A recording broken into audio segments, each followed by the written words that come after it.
My name is Ryan.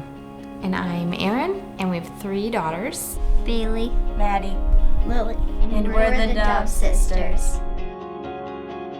Bailey is like me. She's like sarcastic and funny and sweet and athletic. Maddie is smart and sarcastic.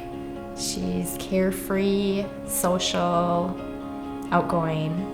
and Lily is sassy, I didn't want to say that. nice, and funny, and strong. So it was June of 2013. Lily was starting not feeling well, and Erin, just with her motherly instinct, decided we're going to take her in. I remember Lily's diagnosis, and the doctor called my mom in to talk. And my grandma showed up, and my sisters and I are just sitting out there, and we knew something bad was going to happen.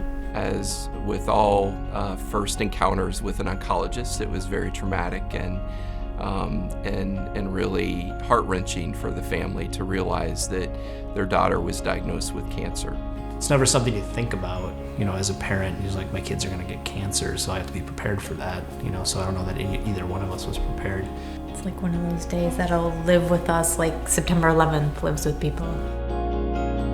So we went over the last, 2.5 years of fighting this, and in March of this year, it was sort of a repeat situation. When Bailey started to demonstrate similar things to Lily, Erin and I just both knew. I was really pale, and I had a lot of leg pain. So back down to Children's Hospital, and the doctor that was on staff happened to be Lily's oncologist, and the nurse that was in the room happened to be one of Lily's favorite nurses. Having one child with cancer is stressful enough, but having a child who's 6 months from completing therapy and finding out that her identical twin has cancer just adds to that stress and that confusion. On one side, she knows what her sister went through and that everything turned out okay. But on the other side, she knows what her sister went through, and and sometimes it wasn't okay.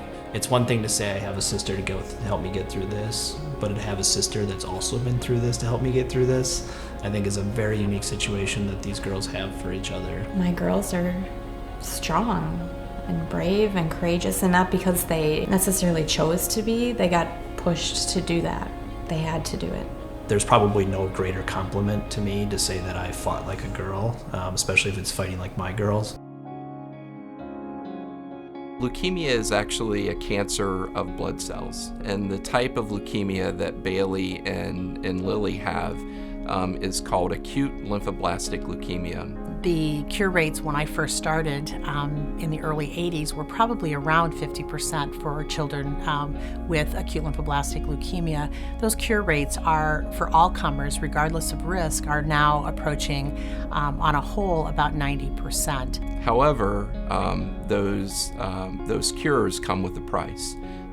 We have intensified our therapy considerably over the last 3 decades, and as a result of that, we cure more patients, but about 2/3 of those patients will have some life-altering side effect.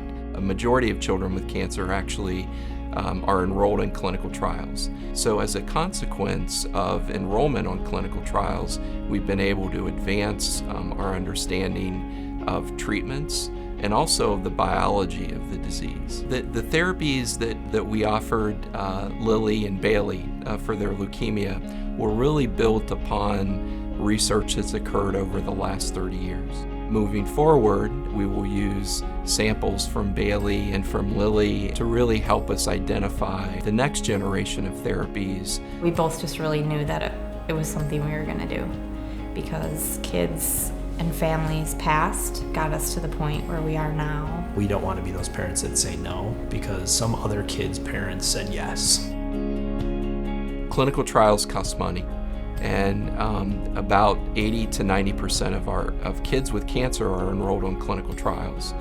And with the decreased funding that we're seeing from the national government, we need to cover those costs with other sources. So philanthropic support from the community is absolutely critical to do that. Yeah, I mean, the reality of it is that we do have a long way to go when it comes to dealing with the research and treatments for our children. We just know we can't do this alone, and the doctors can't do it alone. We continue to need support through the MAC Fund and through events like the Couture for a Cure in order to ensure that that research momentum continues. So you try to make sense of all of this, right? Why us, right? And not even why us once, but why us twice. And, we try to figure out what is the ultimate message we're supposed to get out of this. And I think that for me, it's been about awareness. We're using our voice the best we can to help raise awareness. The Doves have taken this experience and have embraced it, but yet also taking this opportunity of having 2 children with cancer to educate all of us about the importance of childhood cancer awareness and the importance of our continued fight for the cure and the continued need for research.